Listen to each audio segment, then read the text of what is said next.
Hey guys, welcome to Admit 3, where we discuss all things movies, media, and television. I'm Kurt. I'm Laura. And I'm Rob. Thanks for tuning in. Today's episode is about the action thriller film Plane, which stars Gerard Butler and Mike Coulter, and was directed by Jean-Francois Richet, who has my deepest apologies if I just butchered his name. The film centers around Captain Brodie Torrance, who is piloting a small group of passengers on a routine overnight flight. There are no snakes on this plane, but the flight does encounter one hell of a storm while flying over the ocean, which forces Captain Torrance to make an emergency landing on an island when the plane is critically damaged. After successfully landing the plane, Torrance and his young co-pilot soon realize that they are on the island of Jolo, a hostile area of the Philippines that is ruled by a heavily armed anti-government militia.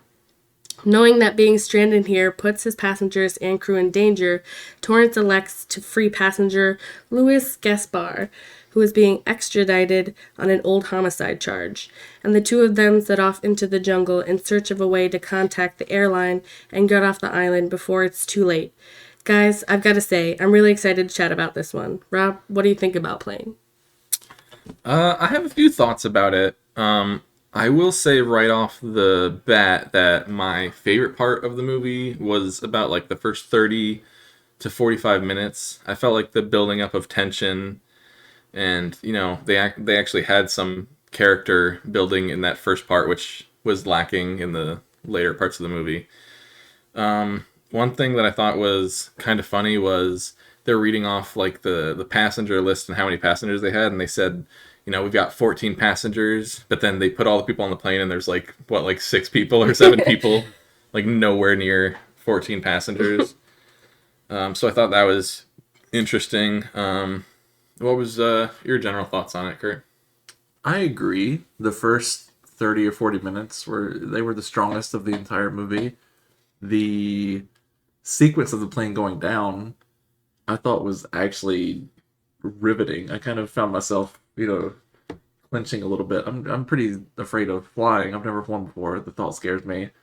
But just seeing, the turbulence and everything shaking around, and I lost my train of thought. God. There was that one scene that had really bad CGI when the plane was like crashing, and it seems so out of place because all the other scenes seemed pretty decent, but that one scene, I don't know what they filmed it with, like a toy airplane on a green screen. But it did not was so look right. It's like a CW graphic. Yeah, it was bad. It was really bad. Yeah, no, I do agree with you, Kurt, though, about, like, the anticipation you feel as, like, the plane is going down, wondering, like, if they're going to survive or if they're going to be able to, like, land the plane without it exploding, as Captain Brodie Torrance would say. They're a stick of dynamite with their fuel. Oh, yeah, they that are were still attached. They were able to dump one side of the fuel and not the other. That's why you said that, right? Yeah, I believe so. A crazy thought. It really does make me second guess wanting to ever fly again. You're the only person here who has been on a plane. Yes, I have. Were there only snakes one on the time. plane? There was not. Thank God. Were you scared the first? How many times have you flown?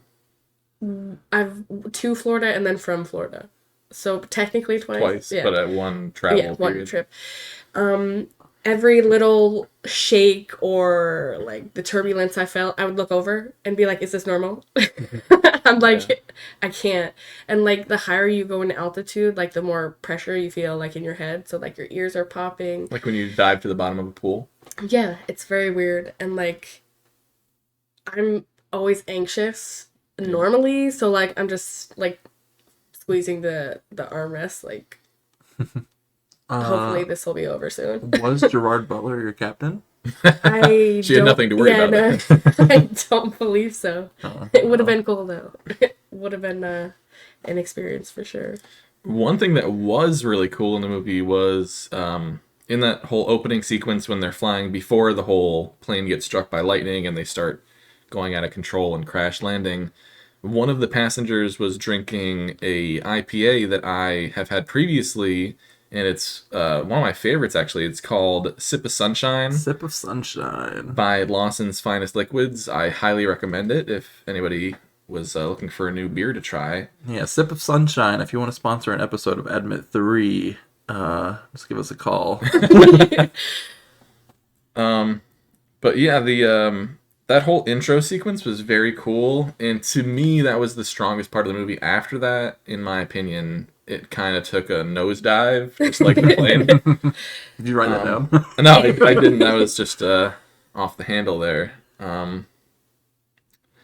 So what happens? So they get struck by lightning. They start getting turbulent. Of course, Mike Coulter's character, is it Louis or Louis?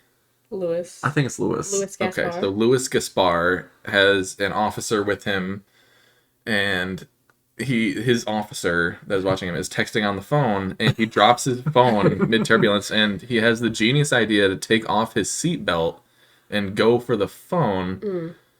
And he of course gets thrown around and gets killed, and a stewardess also who took off her seatbelt to try to help him. I don't blame her. Obviously, Right, she was yeah. just trying to help him. She dies as well. So this guy not only got himself killed, but Right. he got another innocent person killed for a text message that he was trying to send.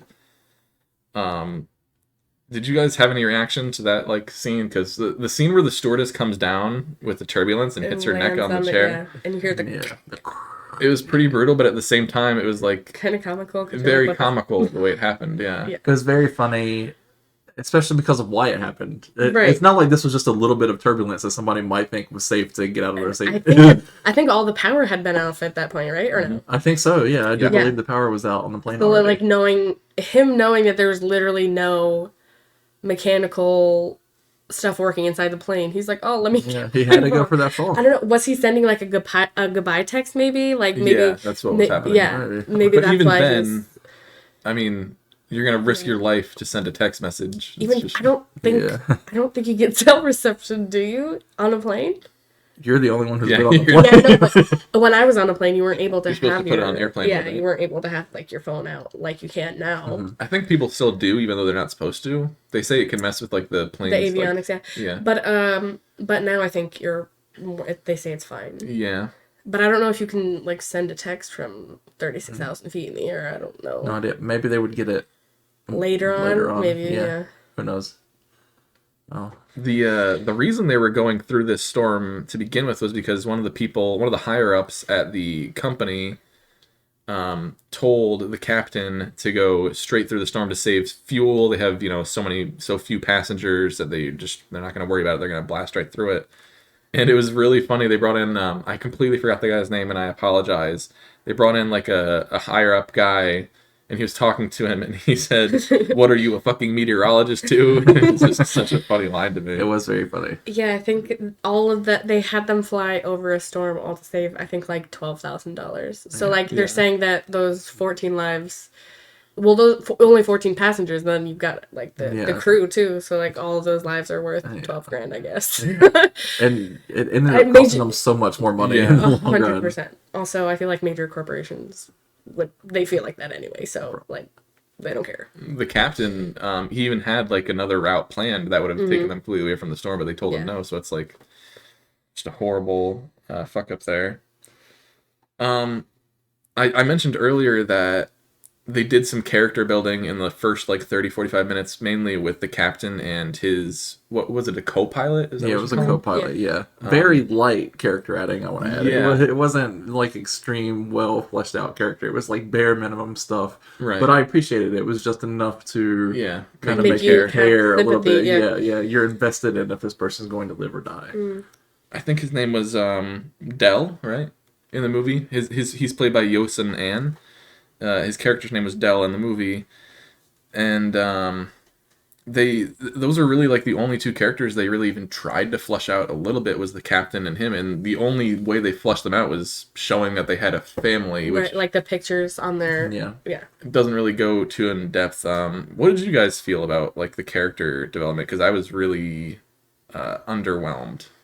They were just there, man. I feel like in the previews they really played up like Mike Coulter's character. Absolutely. Like I felt like he was gonna have like a lot more of a strong presence. Yeah. And then you're just like, wait, what did he do? Mike Coulter was very good in the role. I thought. Yeah, I of thought he was course. charismatic, and he was funny at times. And he was when he was like, especially just slinging the sledgehammer. Yeah, that was It was cool. very cool. They really But they didn't delve didn't into flesh out the his. character. He was, what was it? 15 years ago, he had committed homicide, and when him Well, and they said he committed yeah, homicide. yeah, when him and Captain Brody Torrance were like walking in the jungle, he's like, yeah, nobody cares what the real story is or Exactly. whatever, and then they never tell you what That's the it. story is. That line is in the trailer for the movie, Yeah. and the movie itself does not delve any deeper than that. And Yeah. nope. You're That's just all you like, get. wait, what were the circumstances? Why did he kill this person? Like, what happened? One issue I have with the movie is that he kind of, indicates that he's innocent in all of this. But then, But then at the same time, he's can take a very life quick to without, kill yeah. somebody, and I know I that has thought to the same do. I thing, know yeah. that has to do with him. like- He served in what was it, French The French military? Yeah. French Foreign Legion. Yeah. Yeah. But still, it really doesn't give you any answers about Yeah. if this guy is good, if this guy, is guilty. It is very hard to tell because you can tell when Captain Torrance, whenever he had to take a life, he was like physically like distraught. You Yeah. could see that it like took a lot of out of him to Yeah. have to do that. But then when Yeah, he's dragging guys He's- off yeah. to the woods. He's, like, When Lewis had to do it, slitting yeah. throats and sledgehammering people's heads, he didn't even seem to bat an eyelash. And it's not like the movie is playing up the mystery of is this guy good, is this guy bad. It's just the movie is contradicting itself. Yeah. He's saying he's innocent, but then his actions show that maybe he's not Yeah. as innocent as he would like people to think he is. But that's why I wish they kind of would have gave like a more backstory to that, because depending on the circumstances of whatever situation he was in, was the homicide justified? Like, could it be justified? Right, Like, you just have absolutely. no information. Did Yeah, he commit it at all? Was Right, it- yeah. They don't give us enough information. I mean, there was that one scene where Gerard Butler's character and Mike Coulter's character are walking through the woods, and then Gerard Butler turns around and boom, the other guy's gone. So it shows that like he's really only in it for himself, and then Right. especially towards the end of the movie, he steals like $500,000 and runs away, doesn't get on the plane.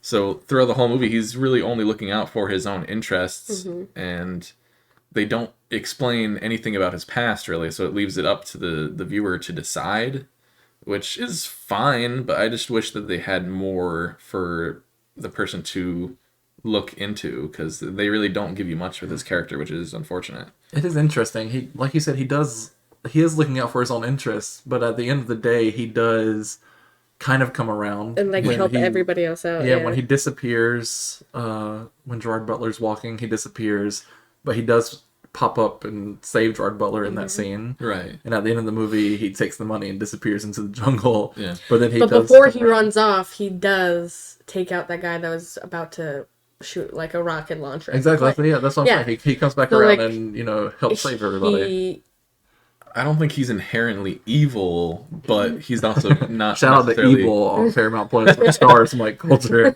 he's also not necessarily a good guy. He's kind of just yeah. I Yeah. feel like they wanted you to know that he will do whatever it takes for him to get where he needs to be. yeah. As far as the movie itself goes, I want to go back to the first 35, 40 minutes because I got a Yeah. little flustered at the start of it. So. Those are absolutely the strongest moments of the movie. And while I was watching it, I was like, holy shit, this is way better than I thought it was going to be. Because from the trailer, I was like, this is going to be a very goofy action movie, which is fine. That's fun. I'm excited to see a movie like that. But it plays it so straight for the most part that I was like, oh my god, this is so gripping. I really enjoy this. But that's the first half of the movie. The second half of the movie, once they're on the island of Jolo, really leans into the goofiness, and it comes fast and it comes furious. It is so funny. It's like watching two completely different movies. What did you guys think about that? I agree. The first half had like, not even like the first half, maybe like the first like quarter to a third of the movie had a very like serious tone to it. And then once they hit that island, it's like boom, it's like completely swapped. Do you guys his name in the movie was Matt Sinclair. He was played by Joey Slotnick, I believe his name. Slotnick. The guy who he Last came on name. the plane talking on the phone, and he was a jerk to everybody, and he's just, Very rude. Yeah. throughout the whole movie he's just an asshole. He's the type of character that you immediately are just like, oh, this guy's gonna die. Like he's not surviving this movie. And You almost kind of wish they would. yeah, exactly. That's like the type of Like character karma, that you think is only yeah. introduced to be killed, but that didn't happen. I mean, he wasn't killed. He Yeah, reminded me honestly- of a character from Snakes on a Plane. The asshole character in that movie who ends up getting eaten by a big snake. I wish there was a big snake here to eat that guy. But Now that I'm thinking of it, out of the passengers that were on the plane, the people of the island do end up killing 2 of them, but I don't remember like them ever getting really. On the plane. Yeah, I don't remember Could you seeing even them. remember their names? No. It's because they did such a bad job of developing these characters. You can't even. I actually have this written down here. They did such a bad job of developing these characters that it's hard to even care about them. Yeah. And the only ones that you even slightly care about is the pilot and the co-pilot, and maybe Mike Coulter, if you're into like the whole mystique of his character. they do just a little bit with that one stewardess also. Yeah. Oh yeah. What's her name? Chloe? No, I don't think it was Chloe. I could not tell you. I don't remember, but You could tell me any name. And They I would be like, didn't- yeah, that was it. they didn't really do much with their character, but like you said, they did do a little bit. And I feel like they really missed the mark in the whole character department. Bonnie. I was gonna say Debbie. I knew it was like That's an right. E at the end. Yeah, Bonnie. I knew it all along. I knew it was Bonnie. Yos and Ann's character, Dell, the co-pilot, they introduced that he had a family, like a wife and a kid that he obviously wants to make it back home to. And I thought they were going to give him a moment in the film where he was going to have like a badass scene where he like defends some of the hostages or sticks up for himself Well- and saves people. To be fair, he kind of did a little bit when they first came up. He stepped forward and he was like, "I'm in charge." Like if anything was gonna happen, he was gonna take responsibility for. Right. Even though he wasn't the actual captain, he was like, "Oh, this is." Yeah, maybe I'm just hoping for too much, but I was hoping like he would, have like a badass like Arnold Schwarzenegger moment where he like took out a couple guys or something like that. But unless you're Gerard Butler or Mike Coulter in this film, you're not really seeing that much action. Not even that. I feel like some of the fight scenes were kind of lame. Yeah. Like I don't know. They could have made them a little bit more enticing. I did really like Kurt was saying earlier, that scene with the sledgehammer with Mike Coulter and how he was like sneaking that around was the corners cool. with it. That was very cool. There wasn't enough scenes like that in the movie. The last like 15-20 minutes of the movie with like the shootout on the road when they were taking off, not terrible for an action movie, but other than like the last half hour or so, there really wasn't that much action for an action movie. It's more, I agree that maybe the first hour or so of the movie really leans into just being like a thriller, basically. And then it, Yeah. turns into a goofy sort of, it reminded me of like 90s action movies. Is that a sip of sunshine? No, I wish it wasn't. No, this is a Founders All Day IPA. Good one. We're not sponsored, by the way.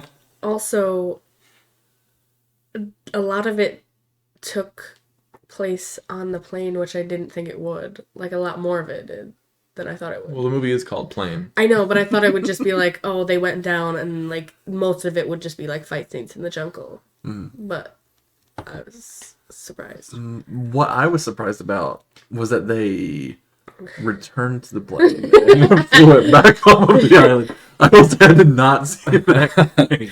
That was the big thing. You're like, wait, We're they getting have back on this it's plane. the whole movie over again. Yeah, I do. This time they agree. crashed and everybody died. You almost kind of think like, are they gonna make it this time? Seeing as like they go back up into the air with a half functioning, not even half. I gotta say, functioning, if they would have gotten back on that plane and crashed and died, I would have loved this The movie. movie. It would have been the funniest ending I've ever seen. It So, would have been like Robert Pattinson and Remember Me. oh god, Don't remind me because that movie, I've never seen that movie. it's so sad and But depressing. they sent in this like mercenary, merc team to come rescue everybody. They parachuted in, and I'm wondering, there's another island that was only a few miles away from, obviously because they take off at the end and land on there. Why didn't they just send a couple helicopters over to pick people up instead of having people parachute out? And They did call the next island over, and they said they will not send anyone for 24 hours yeah, I guess because nobody wanted to go to that island because they knew that it was But you'd guess they had a mercenary team with what they had $500,000 on hand just for whatever they needed, I Yeah, suppose. like ransom issues, I believe it yeah. was. if They're they like, were oh, we can't even buy like negotiating. one person off this Yeah. island. You'd So I don't know think why if- they would bring it to begin with. If they had that much, they'd be able to have like a helicopter or something just to be able to go pick up these people instead of just dropping them off on the island and hoping for the best. It doesn't Yeah. seem like there was like It doesn't basically seem no like the escape smartest. plan. Yeah. I wish we would have done the math on how much $500,000 American currency is for the people on the island. Yeah, that'd be crazy. But he's even saying they've just like $500,000 won't buy all these people off. So, If they said it, it must be true. well, I would hope they would know. They did bring in some pretty cool gear though, like that one long gun that Oh, that yeah, guy was yeah. He taking said you people really out like with. The first person he took out and like literally blew a hole Yeah. through this guy's abdomen. You're like, oh shit. It was cool Yeah, it was having the mercenaries in the movie. I was happy that they at least got a few minutes to do something badass. And Yeah. like, it would have been such a waste to have them in the movie at all, just to show up on the Right. island and get murked by these people. Speaking of not having like any purpose in the film, I feel like a lot of the characters did not have any purpose of being in the No, film. no, absolutely at all. not. Absolutely not. They were just there to. I can't even remember half of those passengers' names. They didn't even try Did to they even develop say them at all? I I don't don't- even think they gave us all their names. I have no idea. Couldn't tell And you. the only two people that were killed as hostages, once again, I don't think we even, maybe we learned their names, but I don't remember their names personally. Yeah, no, I don't. And I mean, it's obviously, yes, they're people, and it's very sad, when people pass away, but they're obviously fictional characters. You really, you can't even care about these people even if you try, because we weren't given enough information. Yeah, and to care it's about not. It's not on the actors. The performances were No, fine. Yeah, yeah, However yeah. spare they were fine They literally performances. just did not invest. Yeah, any there was time no in- fleshing out of those characters. We've talked a bit about Mike Coulter in this movie, and even though his character wasn't as fleshed out as we would have liked, how he Yeah. was good in the movie, I want to talk for a minute about Gerard Butler, Okay. who I thought really elevated this movie. I wouldn't have liked it nearly as much as I did had it not been for Gerard, but had it not been for Gerard Butler in this movie. G-Butt. I think No. he gives a performance that is more grounded and emotional than perhaps the movie even deserves. Yeah. He's not quite as much of a badass as Mike Coulter's character, but he still gets to do some cool action movie stuff. But he does make you care about the character, and Yeah, typical like family man. He's like, oh yeah, absolutely. He's fun to talk to. He's you can tell he you can tell cares he's good at about his other job, people, but he jokes with people and tries to uplift them a bit, even when situations are dire. I just thought he was very good in this movie, and I know he's been in a lot of movies like this Yeah. Right. in recent years. Yeah. We even made a joke a few days ago about Gerard Butler, like you've only seen him before. But he's very good at this, and like I said, I think it elevates the entire movie. Yeah, and I do like how he's ready to go out to protect his passengers, Yeah. even though he could have just hightailed it there. Right. Especially when they rescued them from that cell, and then they were on the bus, and Mike Coulter was like, "Oh, we can't just drive away. They're gonna light the bus up, and they're all gonna, we're gonna get lit up." And Gerard Butler's like, okay, I'm going to use myself as a distraction because they won't kill me. And it's like, it was obviously a very noble thing. And yeah, Gerard Butler's great actor. I can't say I've seen those past few action movies like Olympus Has Fallen. What's the other one? London Has Fallen. London Has Fallen. He was in another, I believe it was called Den of Thieves. Yeah, I don't think I've A seen lot any of people those. really like that one, but I haven't seen it. Yeah, But it's just been, movie after movie, sort of like that. A lot of people are calling him the king of the B movie right now, which is very fun. So. King of the B movie. And Mike Coulter, like I really like Mike Coulter as well. I think he's a great actor as well. He's so good Yeah. in everything. And Luke Cage, he's good. And Evil, Yeah. he's good. And this, he's I good. feel like he barely has to try either. Like it's Yeah, he's so like he's suave and he's funny and he's handsome and he's it just he's naturally comes to him. Yeah. But I feel like every project he's in should be better than it is. 100%. I just feel like the projects aren't meeting his potential. He could be a household name, a superstar, and he hasn't quite had that project that launched him into superstardom yet. He Mike Coulter was in a Halo movie. I forget exactly what it was called. It wasn't very good, and that's not at all Mike Coulter's fault. But he was also in a video game as a lead character. It was Halo 5 Guardians. And I think that's very interesting because more recently, at least, they've been having mainly, big actors playing in video games and stuff like that. And it's very interesting to see. Obviously, they're bigger budget than, video games used to be. And every role I've seen with Mike Coulter, he absolutely kills it. He does such a good job, and I love watching him on the screen. Luke Cage, especially season 1, season 2, not as much of a fan, but I was. I feel like they bombed all season 2s of like all of those shows. Of the Marvel Of the shows, Marvel, I would say except for Daredevil. I thought Daredevil was pretty consistent. Across I think the that's board. the only one that got 3 seasons, right? I think you're right. Yeah. Wow. You're right. I didn't even know they got 3 seasons for that. That's pretty cool. But anyways, back to Plane. At the end, it's like your typical fucking action movie where the good guys win. Brody Torrance, Gerard Butler's character, gets shot in the leg on his way to the plane where they're going to take off. And then as they're taking off, he has he plays chicken with the guy on the ground, June Mar, the leader of the gang on the island. They also call him Datu, right? It means like chief. Oh, I guess so, yeah.